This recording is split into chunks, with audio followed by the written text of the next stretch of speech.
በመቁጠሪያ ሰው አይደበደብም በዱላ አይወጣም አጋንንት በመቁጠሪያ ሰው አይተሻሽ ጭራሽ አይታይም በድብቅ ነው እንደዚህ ነው የሚቆጥሩት አባቶቻችን አንገት ላይ በምን ምክንያት ተደረገ ቤተክርስቲያን ሲገቡ ለማስታኮት እግዚኦ መሐረነ ክርስቶስን በእንተ ማርያም ኪርያላይሶን ለማሰብ ይየረሱ ይያረጁ ሲሄዱ እጃችሁ ላይ አርጉ ተባለ በእንቅልፍ ልብ ይወልቅ ጀመር ያቺኑ ምትተኛው የሚተኛትን ትንሽ ጊዜ ደሞ በገጠር ያሉትም አሁን ታላላቅ መነኮሳት ገዳም ያልገቡት ከእጃቸው ይወልቃል ቤተክርስቲያን ሲደርሱ ምን እናርጋሉ መስቀል ጨምሩበትና አንገታችሁ ላይ አርጉት ተባርካ መስቀሏ ከዚያ ጥቅሙ ምንድነው እግዚኦ መሐረነ ክርስቶስ ስለማለት አባቴ መቁጠሪያ ነበራቸው አንድ ቀን በመቁጠሪያ ዳሰውኛ ቁም ዳዊት ደግሞ ሲጨርሱ በዳዊት ነበር የሚያባብሱኝ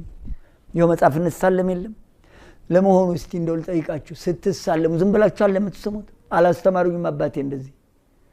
ወንጌሉ መጥቶኮ ስንሰማው ይዘላለማዊ ሕያው ቃልህ በልቦናዬ እንዲጸና አርግልኝ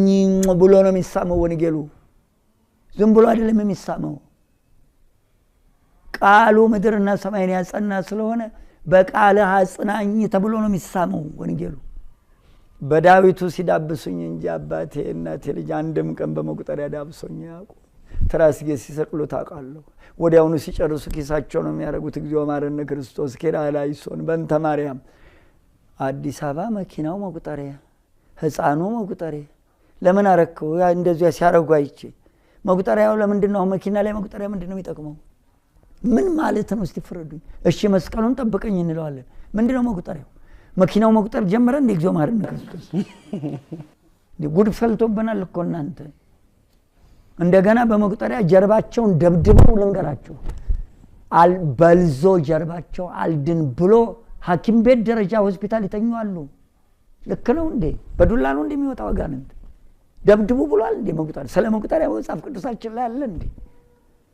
ጉድ ነው የመጣብን አዲስ አበባ ያለለ ጉድ የለም በመርካቶ ዘይት ከብረውበታል ዘራ ይወጣላቸው ቅባ ቅዱስ ይያሉ ቅባ ቅዱሱ ለክርስትና ብቻ ነው የሚያገለግለው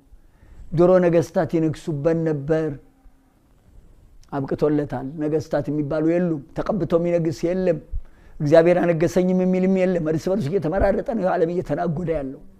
ይናጎዳል ገና እርስ በርሱ እየተመራረጠ እግዚአብሔር ያልሾመው አይጸናም ስለዚህ እናቴ ልጅ የኦሪቱን ቅባ ቅዱስ በሜሮን ለውጦታል በኦሪቱ በእንስሳት ደም ይድን የነበረው በራሱ ደም ለውጦታል ሜሮን ከየት መጣ በለሳ የዮሴፍን